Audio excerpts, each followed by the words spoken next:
அனைவருக்கும் வணக்கம். குரு பகவான் மிகவும் வலுவாக உச்சம் பெறுவதால் கண்ணுக்கு தெரியாத பல கண்டம் நீங்கியது. இனி யோகத்தின் உச்சியை நோக்கி என்று சொல்லக்கூடிய வகையில் குரு பகவானின் அதிசார உச்ச பயிற்சி காரணமாக இந்த 4 ராசிக்காரர்களுக்கு நடக்க இருப்பதை யாராலும் தடுக்க முடியாது. யோகத்தின் உச்சியை நோக்கி அடைவதோடு மட்டுமல்லாது தங்களுடைய வாழ்வில் அபரிவிதமான வளர்ச்சியை சந்திக்கக்கூடிய 4 ராசிகளாக எவையெல்லாம் அமைகின்றன. 4 ராசிக்காரர்களுக்கு குரு பகவான் அபரிவிதமாக உச்சம் பெற்று சஞ்சரிப்பதால் அதிரடியான நன்மையும் மிகப்பெரிய அளவிலான வளர்ச்சியும் முன்னேற்ற வாய்ப்புகளும் கிடைக்கிறது என்று சொல்லக்கூடிய வகையில் எந்தெந்த ராசிகள் அமைந்துள்ளன என்பதை சற்று விரிவாக பார்க்கலாம்.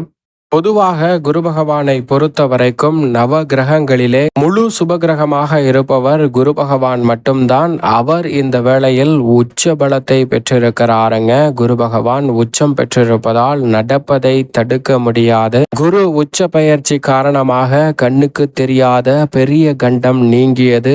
இனி உச்சத்தை நோக்கி என்று சொல்லக்கூடிய வகையில் மிகப்பெரிய அளவில் இருக்கக்கூடிய சிரமம், சிக்கல் போன்ற அனைத்தையும் தகர்த்தெறிந்து நன்மையையும் முன்னேற்றத்தையும் நிறைவாக அள்ளி கொடுக்கக்கூடிய சந்தர்ப்பத்தை உறுதியாகவே இந்த வேளையில் ஏற்படுத்தி கொடுக்கிறாருங்க. எனவே தவற விடாமல் இந்த தருணத்தை பயன்படுத்தி கொள்வது உங்களது கையில்தான் இருக்கிறது. நவ கிரகங்களின் தலைவன், வானியல் அரசன் என்று அழைக்கக்கூடிய குரு பகவான் மனித வாழ்வில் மிகப்பெரிய அளவிலான வளர்ச்சியையும் முன்னேற்றத்தையும் அபரிவிதமாக அள்ளி கொடுக்கக்கூடிய ஆற்றல் பெற்றவராக பார்க்கப்படுகிறாருங்க. அவர் எந்த ஒரு காரியத்தை கையில் எடுத்தாலும் இதில் இருக்கக்கூடிய தடை தாமதங்களை முற்றிலுமாக களைந்து முன்னேற்றமும் வளர்ச்சியும் நிறைவாக சந்திக்கக்கூடிய வகையில் அபரிவிதமான வளர்ச்சியையும் முன்னேற்றத்தையும் அள்ளி கொடுக்கிறார். அப்படிப்பட்டவர் இந்த வேளையில் உச்சம் பெறுவதால் இனி உச்சத்தை நோக்கி என்று சொல்லக்கூடிய வகையில் உச்சபட்ச வளர்ச்சி நிறைவாக உண்டு. கண்ணுக்கு தெரியாத பெரிய கண்டம் நீங்கியது என்று சொல்லக்கூடிய வகையில் தங்களுடைய வாழ்வில் கண்ணுக்கு தெரியாத பல பிரச்சனைகளை இந்த வேளையில் விலக்கி விடுகிறாருங்க. குறிப்பாக உதாரணமாக ஒரு நபர் தீராத பசியில் இருக்கிறார். அவருக்கு பசி வாட்டி வதைக்க ஒரு உணவகத்திற்கு சென்று சாப்பிடலாம் என்று பார்க்கிறார். அவர் பையில் பணமில்லை என்பது தெரிந்தவுடன் சாலையில் வந்து அமர்கிறார். நடப்பதற்கு ஆற்றல் இல்லை என்று நினைத்த அவர் சாலையின் ஓரத்திலே அமர்ந்து விடுகிறார். அப்போது சாலை வழியாக செல்லக்கூடிய நபர்கள் அருகில் அன்னதானம் வழங்கப்படுகிறது என்று சொல்கிறார்கள். அதை கேட்டவுடன் அங்கு சென்று அன்னதான வரிசையில் நின்று அதை பெற்று பக்கத்து இடத்திற்கு சென்று அமர்ந்து சாப்பிடலாம் என்று அந்த அன்னதான உணவை எடுத்து செல்கிறார். அப்போது பின்னால் வந்த நபர் அவரை தட்டிவிட அந்த அன்னதானம் கீழே விழுந்து வீணாகி விடுகிறது. அதனால் மிகுந்த ஆத்திரமடைந்த அந்த நபர் பின்னால் வந்தவரை கண்டபடி திட்டிவிடுகிறார். இந்த வேளையில் அன்னதான உணவும் தீர்ந்து விடுகிறது. எனவே மேலும் கோபமடைந்து இன்னும் கோபத்தை அதிகம் வெளிப்படுத்துகிறார். ஆனால் உண்மையில் அவருக்கு கண்ணுக்கு தெரியாத பெரிய கண்டம் நீங்கி இருக்கிறது. ஏனென்றால் அவர் உணவை பெற்று வரக்கூடிய வேளையில் அவருடைய தட்டிற்கு நேராக மேலே ஒரு கழுகு தனது இறைக்காக பாம்பை தூக்கி சென்றது. இந்த பாம்பு கழுகிடமிருந்து தப்பிப்பதற்காக தனது விஷத்தை கக்குகிறது. அந்த விஷத்தின் சில துளிகள் தான் அவருடைய தட்டில் விழுந்திருக்கும். அந்த தட்டை தான் அவர் எடுத்து கொண்டு வந்தார். அந்த உணவை சாப்பிட்டிருந்தால் அவரது வாழ்க்கை முடிந்திருக்கும். ஆனால் அங்கு அவருக்கு கண்ணுக்கு தெரியாத பெரிய கண்டம் நீங்கியது. இது மட்டுமல்லாது சிறிது நேரத்திலே அப்படியே நிலைமை மாறுகிறது. என்னவென்றால் அந்த அன்னதான பாத்திரத்தில் இருந்த உணவு தீர்ந்தாலும் புதிதாக ஒரு அன்னதான பாத்திரம் நிறைய அன்னதானம் வழங்கப்படுகிறது. அதை பெற்று அவர் மகிழ்ச்சியுடன் சாப்பிட்டு செல்கிறார். இதுபோன்றுதான் குரு பகவான் உச்சம் பெறக்கூடிய இந்த வேளை என்பது மிக பெரிய அளவில் கண்ணுக்கு தெரியாத பல பிரச்சனைகளை தவிர்த்து விடுகிறாருங்க. நீங்கள் நினைப்பதை காட்டிலும் மிக பெரிய அளவிலான வளர்ச்சி, முன்னேற்றம் என்று சொல்லக்கூடிய வகையில் பல சந்தர்ப்பங்களை ஏற்படுத்தி கொடுக்கிறார். பொதுவாகவே குரு பகவான் இந்த இடத்தில் சஞ்சரித்தாலும் நிறைந்த நன்மையையும் முன்னேற்றத்தையும் அள்ளி கொடுப்பார். ஆனால் அதைவிட இந்த தருணத்தில் மிக பெரிய அளவில் சிக்கல், சிரமம் என்று இருக்கக்கூடிய பல காரிய தடைகளை தகர்த்தெறிந்து முன்னேற்றம் நிறைந்தவையாக மாற்றி கொடுக்க போகிறாருங்க. எனவே இந்த தருணத்தை சரியாக பயன்படுத்தி கொண்டால் நீங்கள் நினைப்பதை காட்டிலும் மிக சிறப்பான வளர்ச்சி நிச்சயமாக உண்டு. அதிலும் குறிப்பாக 2, 4, 5, 7, 9 மற்றும் 11 ஆகிய இடங்களில் அசூர வளர்ச்சியை அள்ளி கொடுப்பார். மற்ற இடங்களில் சற்று காலதாமதம் ஆனாலும் கண்ணுக்கு தெரியாத பல பிரச்சனைகளை தவிடுபொடியாக்கி முன்னேற்றம் நிறைந்தவையாக மாற்றி கொடுப்பார். ஏனென்றால் அஷ்டமத்தில் அமர்ந்தாலும் கூட எந்த ஒரு கிரகம் அஷ்டமத்திலோ ஜென்மத்திலோ அமர்வது சாதகமற்ற அமைப்பு. ஆனால் குரு ஒருவர் மட்டும்தான் இந்த அமைப்பை கூட தோஷமற்றதாக மாற்றி நீங்கள் எதிர்பார்க்கக்கூடிய திருமணம், புத்திரபாகியம் உள்ளிட்ட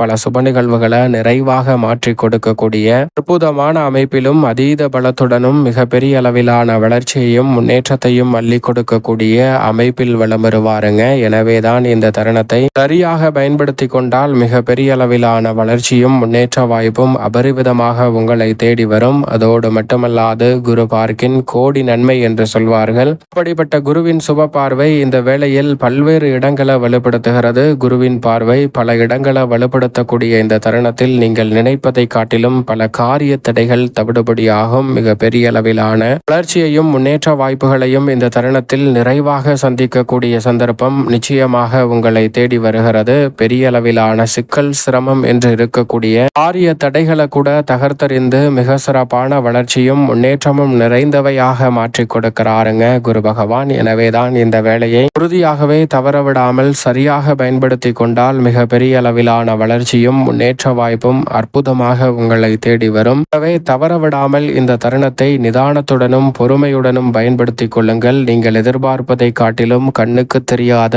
பல பிரச்சனைகள் முற்றிலுமாக நீங்கி இனி உச்சத்தை நோக்கி வளர்ச்சி என்று சொல்லக்கூடிய வகையில் நல்ல வாய்ப்புகளும் சந்தர்ப்பங்களும் உறுதியாகவே உங்களை தேடி வரும். எனவே நிதானத்துடனும் பொறுமையுடனும் சற்று விழிப்புணர்வுடனும் பயன்படுத்தி கொண்டால் மிக சிறப்பான வளர்ச்சி நிச்சயமாக உங்களை தேடி வருகிறது என்பதில் சந்தேகமே வேண்டாம். குரு பகவான் அதீத நன்மைகளை அள்ளித்தரக்கூடிய அமைப்பில் அதிசாரமாக உச்சம் பெற்றாலும் மிக பெரிய அளவில் அதிகமான நன்மை 4 இடங்களில் உண்டு. 2, 11, 9, 5 ஆகிய இடங்களில் சஞ்சரிக்கக்கூடிய ராசிகளுக்கு, அதாவது மிதுன ராசி, கன்னி ராசி மற்றும் விருச்சக ராசி, மீன ராசி ஆகிய இந்த 4 ராசிகளுக்கும் அமோகமான நன்மை உறுதியாகவே கிடைக்க இருக்கிறது. குறிப்பாக 7.5 சனி காலகட்டம் என்றாலும் ராசியின் அதிபதியாக இருக்கக்கூடிய குருவின் அமைப்பால் மீன ராசிக்காரர்களுக்கு உச்சபட்ச நன்மையும் வளர்ச்சியும் நிறைவாக கிடைக்கிறது. பூர்வ புண்ணியஸ்தானம் ஆகிய 5இல் அமர்ந்திருப்பதால் பூர்வீக சொத்துக்கள் ரீதியான பிரச்சனைகள், நெருக்கடிகள் போன்றவை முற்றிலுமாக கட்டுக்குள் வரும். புதிய வாய்ப்புகளும் சந்தர்ப்பங்களும் அபரிவிதமாக உருவாக்கி கொள்ளக்கூடிய வகையில் பெரிய அளவுல நுணுக்கமாகவும் நுட்பமாகவும் செயல்பட்டு தொழில்துறை, வியாபாரத்துறை, கலைத்துறை, அரசியல் துறை என அனைத்திலும் அமோகமான வளர்ச்சியை சந்திக்கும் முதன்மையான ராசியாக உறுதியாகவே மீனராசிக்காரர்கள் பார்க்கப்படுகிறார்கள். எனவே மீனராசிக்காரர்களுக்கு மிக பிரம்மாண்டமான வளர்ச்சியும் பரிவிதமான வாய்ப்புகளும் இந்த தருணத்தில் உங்களை தேடி வருகிறது. சரியாக பயன்படுத்திக் கொள்ளுங்கள். அது மட்டுமல்லாது அஷ்டமஸ்தானத்தில் இருந்து பாக்கியஸ்தானம் ஆகிய 9ஆம் இடத்திற்குள் மாறுவதால் விருச்சக ராசிக்காரர்களுக்கு மிக பெரிய அளவில் அனைத்து வகையான பணிகளிலும் நன்மையும் வளர்ச்சியும் நிறைவாக கிடைக்க போகிறது. நீங்கள் நினைப்பதை காட்டிலும் காரிய தடைகள், சிரமங்கள், சிக்கல்கள் அனைத்தையும் தகர்த்தெறிந்து மிக பிரம்மாண்டமான வளர்ச்சியையும் முன்னேற்றத்தையும் அபரிவிதமாக சந்திக்கும் தருணமாக விருச்சக ராசிக்காரர்களுக்கு 4 திசையிலும் இருந்து நன்மை நிறைவாக கிடைக்கும். கன்னிராசிக்காரர்களை பொறுத்தவரைக்கும் லாபஸ்தானம் ஆகிய 11ஆம் இடத்தில் அமர்வதால் மிக பெரிய அளவில் தனலாபமும் பொருளாதார ரீதியான வளர்ச்சியும் முன்னேற்றமும் உயர்வும் இந்த வேளையில் அபரிவிதமாக கிடைக்கிறது. சரியாக பயன்படுத்திக் கொள்ளுங்கள். தொழில்துறை, வியாபாரத்துறையில் அபரிவிதமான லாபம் கிடைப்பதோடு எந்த காரியத்தை கையில் எடுத்தாலும் மிக பெரிய அளவில் தனலாபம் நிறைவாக உண்டு. கன்னிராசிக்காரர்களுக்கு ஜன்மராசியை விட்டு மிதுன ராசிக்காரர்களுக்கு விலகுவதால் இல்லத்தில் பல்வேறு வகையான சுபகாரியங்கள் மிகவும் சிறப்பாக கைகூடும். கொடுக்கல் வாங்கலில் ஏற்பட்ட சிக்கல்கள் விலகி அபரிவிதமான நன்மை நிச்சயம் நிறைவாக உண்டு. இந்த 4 ராசிக்காரர்களுக்கு நீங்கள் நினைப்பதை காட்டிலும் கண்ணுக்கு தெரியாத பெரிய கண்டம் நீங்கி மிக பெரிய அளவிலான வளர்ச்சி உண்டு. ஆனால் அதே வேளையில் மற்ற ராசிக்காரர்களுக்கும் குரு பகவான் உச்சம் பெறுவதால் நிறைந்த நன்மை கிடைப்பதற்கான சந்தர்ப்பம் உண்டு. மேலும் இந்த தருணத்தை சாதகமாக மாற்றிக்கொள்ள நிச்சயமாக இந்த வேளையில் வாரத்தில் வியாழக்கிழமை விரதமிருந்து அருகாமையில் உள்ள ஆலயம் சென்று தீபம் ஏற்றி வழிபாடு செய்யுங்கள். என்றால் குலதெய்வ வழிபாட்டையும் இந்த தருணத்தில் மேற்கொள்ளுங்கள். மிக பெரிய அளவிலான வளர்ச்சியும் முன்னேற்ற வாய்ப்பும் அபரிவிதமாக உங்களுடைய வாழ்வில் உறுதியாகவே கிடைக்கும்.